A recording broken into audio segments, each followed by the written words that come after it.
Welcome back. आप देख रहे हैं आपका अपना शो इवनिंग लाइव शो, यानी हर तरह स्ट्रेस, तनाव और परेशानी और इससे किस तरह से निजात पाई जाए, ये है एक अहम बात। और अगर आज के दौर के स्ट्रेस की, टेंशन की बात की जाए तो वो है एग्जामिनेशन फीवर। 1 तारीख से बोर्ड की परीक्षाएं होने वाली हैं शुरू, और इससे जुड़ा हुआ यानी स्ट्रेस से किस तरह से मुक्त हुआ जाए और कैसे ये जो बिल्कुल एकदम समय आ गई है, आखिरी वक्त आ गया है, इसमें किस तरह से काउंटडाउन तैयारी की जाए, इसके बारे में यदि कोई भी सवाल आपके जहन में हो, प्रश्न हो आपके दिमाग में, तो आप फोन कर सकते हैं अभी इसी समय। स्टूडियो का नंबर बता दें। जी हाँ बिल्कुल, हमारे स्टूडियो का नंबर आप नोट कर लीजिए आपकी स्क्रीन पर 23097532।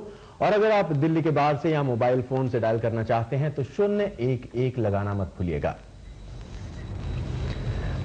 और इस टॉपिक पर चर्चा करने के लिए आज हमारे साथ स्टूडियो में मौजूद हैं 2 खास मेहमान। हमारे साथ हैं शिखा कपूर जी जो कि एजुकेशनल काउंसलर हैं, इसके अलावा हमारे साथ हैं इंद्रजीत जी जो कि एजुकेशनिस्ट हैं। आप दोनों का बहुत बहुत स्वागत है। Thank you, welcome to our show. और आज है 20 तारीख। इंद्रजीत जी, आप ही से बातचीत का सिलसिला शुरू करते हैं। 1 मार्च एग्जाम को बहुत थोड़ा समय, ऐसे में किस तरह की प्रिपरेशन होनी चाहिए, क्योंकि प्रिपरेशन तो सारी हो चुकी है, अब रिविजन का जो टाइम है, ये फास्ट ट्रैक रिवीजन कैसे कराए? अपर्णा, ऐसा है कि अब तक जो स्टूडेंट है वो बहुत सारे एग्जाम में अपीयर हो चुके हैं, बहुत सारे क्लास टेस्ट, बहुत सारे वीकली टेस्ट, टर्मिनल और प्री बोर्ड्स में भी वो अपीयर हो चुके हैं। अब वो बहुत अच्छे से जान गया है कि उसका वीक एरिया क्या है, उसके वीक टॉपिक्स क्या हैं। अब उसके पास कुछ भी नया पढ़ने का टाइम नहीं है, और देखा जाए तो एक विषय में उसके पास मुश्किल से 1.5 दिन आता है। बिल्कुल। और ऐसे में उसको सिर्फ सैंपल पेपर सॉल्व करने हैं, और एनसीईआरटी की जो बुक्स हैं उसी के ऊपर उसने कंसंट्रेट करना है, क्योंकि जो टॉपिक्स हैं वो सिर्फ एनसीईआरटी की बुक्स में से ही लिए जाते हैं। जब एग्जामिनर को पेपर बनाने को दिया जाता है तो टॉपिक्स के लिए उसके सामने सिर्फ एनसीईआरटी की ही बुक्स होती हैं। इसलिए जितना ज्यादा हो सके वो सैंपल पेपर में से सॉल्व करे, और जो वीक एरियाज हैं उनके लिए सिर्फ वो कुछ नए किताब जो है वो कंसल्ट कर सकता है। शिखा जी, ये तो बात हुई किस तरह से उन्हें अटेंड करना है, किस तरह से तैयारी करनी है फाइनली। लेकिन अगर प्रेशर की बात करें, बहुत प्रेशर होता है, एग्जाम शुरू होने वाले हैं, उसका ही प्रेशर बच्चों पर बहुत ज्यादा रहता है, तो उसे डील करने के लिए उन्हें क्या करना चाहिए? सिर्फ फर्स्ट प्रेशर होता है, स्ट्रेस होता है बच्चे को कि कॉन्सिक्वेंसेस ज्यादा देखता है। जो पढ़ रहे हैं कि रिजल्ट मेरा क्या होगा, रिजल्ट से उनके थॉट फीलिंग्स नेगेटिव आ जाती हैं। सो इसमें इसकी नेगेटिव फीलिंग्स को ऑब्स्ट्रक्ट करना है, डिस्ट्रैक्ट करना है, पॉजिटिव थिंकिंग ज्यादा लाना है। पॉजिटिव थिंकिंग से आपको एंथुजियाज्म आएगा and you can have a proper time schedule आप बनाइए उसके लिए। और बेसिकली एक्यूरेट इंफॉर्मेशन लीजिए, जैसे इन्होंने कहा कि based on NCERT books take more of test, sample test papers ज्यादा करें। और स्ट्रेस लेने से फिजिकली प्रॉब्लम ज्यादा होगी, मेंटली तो होगी। एंड रिलैक्सिंग, थोड़ा सा रिलैक्स करें अपने आप को। रिलैक्स करना अपने आप को बहुत ज्यादा जरूरी है, लेकिन रिलैक्स बच्चा खासकर तब कैसे रहे इंद्रजीत जी, जब मैथ्स का पेपर सामने हो, बच्चा मैथ्स में हमेशा अच्छा नहीं परफॉर्म करता है और उसको ये लगे कि मुझे कुछ नहीं आता। कई बार बच्चों के साथ ये होता है कि एग्जामिनेशन के टाइम पे वो बिल्कुल ब्लैंक हो जाता है। ऐसे सिचुएशन में किस तरह से उसको अपने आप को ठीक रखना है और क्वेश्चन पेपर को पढ़ के किस तरह से रिएक्ट करना? जब एग्जाम शुरू होता है, अब तो जो गवर्नमेंट है उसने बच्चों के लिए 15 मिनट बढ़ा दिए हैं। और मैं यहाँ पे बताना चाहूंगी कि जो 15 मिनट बढ़ाए गए हैं वो सिर्फ इसीलिए बढ़ाए गए हैं ताकि जो बच्चों के ऊपर स्ट्रेस है वो कम हो सके। और उस 15 मिनट के अंदर बच्चे को बहुत अच्छे से पूरे क्वेश्चन पेपर को पढ़ना होता है। क्वेश्चन पेपर को पढ़ने के बाद उसने अपने क्वेश्चन पेपर में से जो उसका फ्रेंड क्वेश्चन है उसको निकालना होता है। जो फ्रेंड क्वेश्चन है सबसे पहले उसको अपने फ्रेंड क्वेश्चन को सॉल्व करना है, और वो तभी हो पाएगा, मैं वापस आती हूँ उस समय में जब वो आजकल प्रैक्टिस कर रहा है। और जितनी ज्यादा उसने अपने घर में सैंपल पेपर की प्रैक्टिस की होगी। और पढ़ना, यहाँ पे मैं एक बात को और ऐड करना चाहूंगी कि 10:30 से लेकर 1:30 बजे तक का समय रहता है बोर्ड एग्जाम्स का दिल्ली में, और वो जो प्रैक्टिस करता है उसी समय सीमा के अंदर वो सबसे ज्यादा प्रैक्टिस करे, ताकि उसकी जो बॉडी है, उसका जो ब्रेन है, उसका उस समय का और उस वातावरण का अभ्यास हो जाए। और जिस पेन का भी वो इस्तेमाल करता है, मैं बताना चाहूंगी कि वो भी बहुत इंपॉर्टेंट है। बार बार अपने पेन की क्वालिटी को भी वो चेंज नहीं करे, जो उसकी ग्रिप है वो। सोनल है इंद्रजीत जी हमारे साथ दिल्ली से, उनके सवाल को सुनते हैं। हेलो, मेरा ये क्वेश्चन है कि एसएसटी की जो उसके लिए हमें कैसे रिवीजन करनी चाहिए, मतलब शेड्यूल एक बार बता दीजिए। एसएसटी की पूछ अपर्णा, एसएसटी में अब बहुत इजी कर दिया एनसीईआरटी ने। कुछ मार्क्स का प्रोजेक्ट बनवा दिया गया है। बार बार इसी बात का ध्यान रखा गया कि बच्चों के ऊपर जो स्ट्रेस है वो कम से कम हो।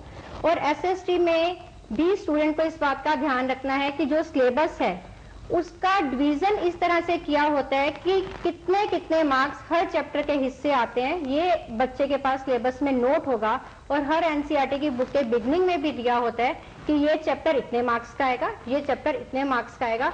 जो चैप्टर इजी है या जो चैप्टर ज्यादा से ज्यादा मार्क्स स्कोरिंग है, सबसे पहले बच्चे को उन चैप्टर के ऊपर कंसंट्रेट करना है। जो चैप्टर टफ है और उनके मार्क्स कम आने हैं, मीन्स जो उनकी मैक्सिमम मार्क्स हैं वो कम है, तो उस चैप्टर को वो बाद में भी कर सकता है। वो किसी से समझ के, किसी की हेल्प लेके अपने वो वाले चैप्टर्स की प्रॉब्लम्स को सॉल्व कर सकते हैं। और शिखा जी, अगर बात की जाए यहाँ पर कि बच्चों को, जैसे अभी एक सवाल, पहले हम मैथ्स की बात कर रहे थे, अभी सवाल आया एसएसटी का, तो बच्चों के दिमाग में एक चीज होती है कि ये वाला जो सब्जेक्ट है ये मुझे बहुत मुश्किल लगता है।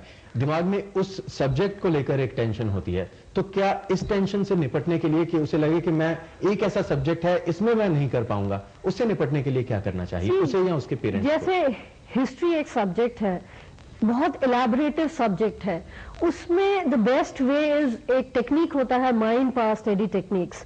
ब्रेन कंट्रोल करता है ये चीजें, डिफरेंट माइंड थॉट्स आते हैं, उसमें इनको एक पैटर्न फॉर्म करना है, ऑफ कोडिंग कहते हैं। और बेसिकली पॉइंट्स को ज्यादा हाईलाइट करना होता है। इवन इन एग्जाम्स, इनको जैसे हिस्ट्री का पेपर दे रहे हैं, एसएसटी का, इनको पॉइंट्स को ज्यादा हाईलाइट करना है और उसी को, पॉइंट्स को याद करके उसी का इलेबोरेशन करना है। तो उससे ये होगा। और राइम फॉर्म कर सकते हैं तो उसको राइम फॉर्म में करें, क्योंकि एक कोडिंग टेक्निक होती है 3 R's की, वो होता है रिकॉल, रिट्राइव एंड रिव्यू। और उसको बार बार रिट्राइव करने के लिए उसका रिवीजन बहुत नेसेसरी है, क्योंकि और 24 आवर्स कहते हैं कि it is a tested thing कि 82% of your memory if you don't revise is lost. So 24 hours में आपको रिवीजन बहुत जरूरी करनी है। एक चैप्टर आप करते हैं, उसको गिव 10 मिनट्स उसको रिवाइज करने, यानी कि रिवीजन बहुत जरूरी है। और इस वक्त हमारे साथ एक और कॉलर हैं, प्रवीण दिल्ली से, वो अपना सवाल पूछना चाहते हैं। प्रवीण जी, पूछिए अपना सवाल। मेरा सवाल है कि जो क्वेश्चन लैंग्वेज है उसे क्वेश्चन लैंग्वेज की तरह सवाल देना जरूरी है, या फिर मैं मतलब हम लोग अपनी लैंग्वेज से भी क्वेश्चन का आंसर दे सकते हैं? ये शायद ये पूछना चाहते हैं कि जिस तरीके से उन्होंने आंसर पढ़ा हुआ है, जिस लैंग्वेज में उन्होंने याद किया है, उसी लैंग्वेज में देना है या अपने तरीके से? शायद जैसे मैंने पहले भी कहा, कोडिंग करे और पॉइंट्स को हाईलाइट करे।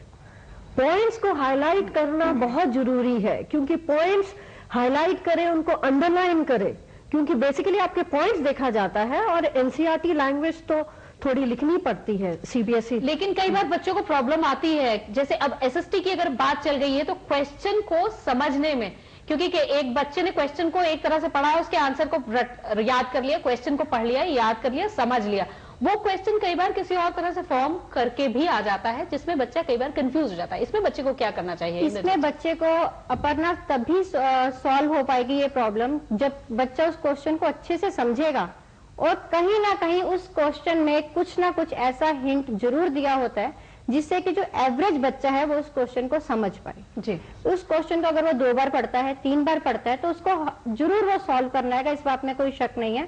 और जैसा कि मैंने अभी आपको बताया कि उसको अपना फ्रेंड क्वेश्चन ढूंढना है, और जब अपना फ्रेंड क्वेश्चन सॉल्व कर लेता है तो उसका जो कॉन्फिडेंस लेवल है वो इंक्रीज होता जाता है। और जब एकदम से पहले वो क्वेश्चन पेपर देखता है तो हर बच्चा डर जाता है, उसको लगता है कि ये क्या है। हमारे साथ कॉलर है लाइन पर, संतोष है दिल्ली से। संतोष यस मैम जी, पूछे सवाल। मैम जैसे कि मैं क्वेश्चन करता हूँ, एक दिन पहले मैं इसके सम सॉल्व करता हूँ तो उसके अगले दिन मुझे प्रॉब्लम्स होने लग जाती है, बाकायदा मुझे फॉर्मूले लर्न होते हैं, फिर भी मुझे प्रॉब्लम आती है, ऐसा क्यों मैम? एक दिन, जैसे मैंने पहले भी कहा, रिवीजन इज वेरी नेसेसरी। इसमें होता है बेसिकली बच्चे रोट मेमोरी पे ज्यादा विश्वास करते हैं, रट्टाफिकेशन में।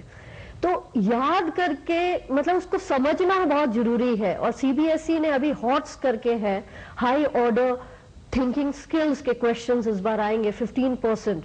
और इसमें है कि आपके अंदर से क्वेश्चंस आएंगे, क्रिटिकल और एनालिटिकल टाइप के क्वेश्चंस आएंगे, तो इसलिए एक चैप्टर को अंदर से पढ़ना बहुत जरूरी है अब, क्योंकि वेरी वेरी शॉर्ट क्वेश्चंस भी आएंगे, तो ये सब पैराग्राफ के अंदर से आएंगे। और इंद्रजीत जी, अगर ये क्या कहा जाए कि अब तैयारी पूरी हो गई है, अब एग्जाम है, सुबह बस जाके अब एग्जाम देना है, तो कौन से ऐसे तरीके हैं, कौन से ऐसे टिप्स आप बच्चों को देना चाहेंगी कि अगर उतनी नॉलेज उस लड़के को भी है और दूसरे स्टूडेंट को भी उतनी नॉलेज है, तो वो किस तरह से पेपर को अटेम्प्ट करे कि उसके ज्यादा नंबर मिले? क्या इसके भी कुछ तरीके हैं? तो जिंदर, ऐसा है कि जब आप पेपर चेक कर रहे होते हैं, कि जैसा कि मैंने कई सालों में अपने इस चेकिंग के दौरान देखा, ये बच्चे को अभी से अभ्यास करना चाहिए कि वो एग्जामिनर से नंबर ले सके। इसके लिए जैसे कि जो शॉर्ट आंसर है, हर शॉर्ट आंसर के बाद में उसको एक एक लाइन छोड़नी चाहिए, क्योंकि हर शॉर्ट आंसर का अलग अलग नंबर दिया जाता है और उन सबका टोटल करके अंत में लिखा जाता है। हर शॉर्ट आंसर के बाद एक लाइन छोड़े, हर लॉन्ग आंसर के बाद 3 लाइनें छोड़े, और क्वेश्चन लिखने की कोई जरूरत नहीं है, उसको सिर्फ क्वेश्चन का जो नंबर है वो लिखे, और चाहे तो जो स्टूडेंट है अपना क्वेश्चन का हेडिंग लिख सकता है। और इस बात का ध्यान रखे कि वो अपने पेपर में बहुत ज्यादा कटाई नहीं करे। अगर कुछ काटना पड़ जाता है तो सिर्फ छोटी सी 2 लाइनें डालकर उसको काटा जा सकता है। और समय सीमा का ध्यान रखें, शब्दों का ध्यान रखें, कितने शब्दों में वो अपने प्रश्न को अपने एग्जामिनर के सामने पेश कर रहा है। अगर छोटा प्रश्न है, फॉर एग्जाम्पल 1 नंबर का है, तो उसको चाहिए कि अपने आंसर को 2 या 3 लाइनों से ज्यादा नहीं लिखे।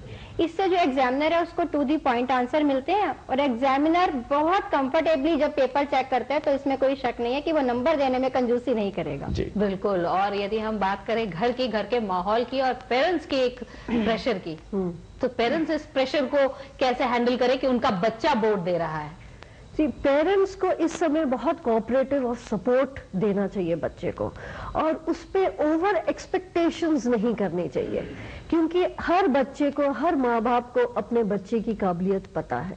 तो हाई अचीवर्स और लो अचीवर्स में ज्यादा प्रॉब्लम आती है, क्योंकि एक पेरेंट सोचता है कि इसके 90% आए, 95% आए, एंड कंपटीशन है, सोसाइटी है, और अगर नहीं आए तो क्या होगा, तो कॉन्सिक्वेंसेस पे ज्यादा ध्यान रहते हैं। और बेसिकली एज अ काउंसलर देखा गया है कि पेरेंट नैगिंग से भी बच्चा बहुत स्ट्रेस होता है। रिसेंटली एक काउंसलिंग सेशन में देखा गया था, एक 95% उसका 10th में आया था, एंड वो लड़की मेरे पास आई दिसंबर में एंड बोला कि माय पेरेंट्स मेरे से बहुत एक्सपेक्ट कर रहे हैं, और यही मेरा स्ट्रेस का कारण है कि मैं उनके एक्सपेक्टेशंस रीच कर पाऊंगी। यानी कि पेरेंट्स को भी इस बात का ध्यान रखना पड़ेगा कि वो ज्यादा प्रेशर बच्चों पर ना डालें। और इसी बीच हमारे साथ एक और कॉलर है, कांता है हमारे साथ, वो अपना सवाल पूछना चाहते हैं। पूछिए अपना सवाल। हेलो जी, मैं कांता बोल रही हूँ दिल्ली से। जी, अपना सवाल पूछिए। अगर कोई सोशल में रिवीजन करनी हो तो कैसे कर सकते हैं, बताइए थोड़ा। और जैसे कि अभी इन्होंने कहा कि प्री बोर्ड के एग्जाम से थोड़ी वो हो जाती है, लेकिन मैंने प्री बोर्ड के एग्जाम भी नहीं दिए क्योंकि मैं बीमार थी बीच में। हेलो। हाँ जी। नहीं, तो मतलब आप क्या पूछना चाहती हैं इसमें, कि किस तरह से याद करें या आपको याद नहीं होता? हाँ जी, आप पूछिए। हेलो। हाँ जी, सवाल पूछिए। मैम, ऐसी प्रॉब्लम है मेरे साथ कि मैं कॉन्फिडेंस गेन नहीं कर पा रहा हूँ। Means I can do the questions but I can not do in this exams. Why you can not do in exams? क्या वो कॉन्फिडेंस बेटा क्यों नहीं है? मैम, मुझे खुद नहीं पता कि पता नहीं, मैं एग्जाम्स में नहीं कर पाता। Otherwise I am preparing for IIT JEE। Okay. There confidence at all because I am field of. देखिए, कॉन्फिडेंस आपको कॉन्फिडेंस इसलिए नहीं है बिकॉज आप अपना एक्सपेक्टेशंस अपने आप से बहुत हाई रखा है। यहाँ तुम्हें बहुत संभल के अपने, बिकॉज तुम्हें अपने आप को पैम्पर करना बहुत जरूरी है। अगर कॉन्फिडेंस इस समय लूज करो तो तुम्हें यही कॉन्फिडेंस को अपने एंथुजियाज्म में करना है। प्रॉपर टाइम शेड्यूल्स करो, और टाइम शेड्यूल के हिसाब से अपना देखो कि कितना चैप्टर्स कर रहे हो, then reward yourself, give a pat to yourself, yes I have done this. और इस समय you have to be very much confident enough, have trust in yourself, have your self-worth, see your self-worth and have a good high esteem. यानी कि confidence बहुत जरूरी है, आपको अपने आप में खुद ही बिल्ड करना पड़ेगा। और इसी बीच आपसे पूछना चाहूंगा इंद्रजीत जी कि हमने बहुत से पॉइंट्स डिस्कस किए, कैसे पढ़ाई करनी चाहिए कैसे, लेकिन कुछ पॉइंट्स ऐसे हैं जो हम अक्सर छोड़ देते हैं। उनका क्या महत्व है? सोने का क्या महत्व है? खाने पीने का, डाइट का, और पढ़ाई के इन दिनों में खेलने का। मैं इन प्रश्नों के उत्तर के साथ मिस कपूर की एक बात में ऐड करना चाहूंगी कि जैसे हम बच्चों को बोर्ड एग्जाम का एक हवा उनके सामने रख देते हैं कि बोर्ड एग्जाम है, बोर्ड एग्जाम है, तो मैं ये कहना चाहूंगी कि बेटा बोर्ड एग्जाम तो है, पर फर्क सिर्फ इतना है कि इस बार आप अपने स्कूल में बैठ के पेपर नहीं दे रहे हैं, सिर्फ स्कूल बदला जा रहा है, सिलेबस वही होगा, पढ़ाई वही होगी, सब कुछ वही होगा, सिर्फ आपका स्कूल बदला जाएगा। मैं आपके प्रश्न का उत्तर देती हूँ तजिंदर, कि जो खाना है बच्चे को सुबह सुबह पेरेंट्स को चाहिए कि कार्बोहाइड्रेट्स नहीं दें। पेरेंट्स क्या करते हैं, कई बार आलू के परांठे खिला दिए, पूरियां खिला दी और बच्चे को सारा दिन नींद आती रहती है। इसलिए उनको चाहिए कि बच्चे को आयरन दे, विटामिन दे, जिंक दे, और जो बच्चा है उसकी जो दिन भर की डाइट है वो बहुत ज्यादा स्ट्रांग, बहुत हैवी नहीं हो, थोड़ी लाइट हो, और विटामिन से जो बच्चे की बॉडी है वो एक्टिव रहेगी और वो सारा दिन उसको नींद नहीं आएगी। पर जब वो रात को गाढ़ी नींद सोना चाहता है तो वो अपने खाने में नॉर्मली हम कार्बोहाइड्रेट्स मॉर्निंग में लेते हैं, पर क्योंकि सारा दिन उसको पढ़ना है, सोने का बहुत ज्यादा टाइम नहीं है उसके पास, तो रात के खाने में थोड़े से कार्बोहाइड्रेट्स ऐड कर सकता है। सोना भी उतना ही जरूरी है, रिफ्रेश होना भी उतना ही जरूरी है, और टीवी देखना भी थोड़ा बहुत जरूरी है। तो स्ट्रेस जो है वो उससे बिल्कुल कंट्रोल करने के लिए सब कुछ करना चाहिए, लेकिन जब पढ़ाई करें तो कंसंट्रेशन के साथ। Thank you so much Indrajit ji. Aparna, एक बात मैं बताना चाहूंगी कि मेहनत का कोई भी सब्स्टिट्यूट नहीं है। बिल्कुल, यानी कि मेहनत तो करनी ही पड़ेगी चाहे कुछ भी हो, लेकिन साथ ही साथ इन चीजों का अगर आप ध्यान रखें तो यकीनन इन एग्जाम्स में आप सब लोग आप सब स्टूडेंट्स अच्छे नंबर ले सकते हैं। और फिलहाल all the best for the board. और इसी के साथ आप दोनों का भी बहुत बहुत शुक्रिया, आप हमारे स्टूडियो में आई, हमसे बातचीत की बहुत बहुत धन्यवाद। और अब आती है हमारी भी आपसे धन्यवाद कहने की बारी। तो वाइंड अप करते हैं हमारा इवनिंग लाइव शो का आज का ये एपिसोड, और दूरदर्शन के इवनिंग लाइव शो के पूरी टीम की तरफ से आपसे मैं अपर्णा और मैं तेजिंदर इजाजत चाहेंगे। नमस्कार। नमस्कार।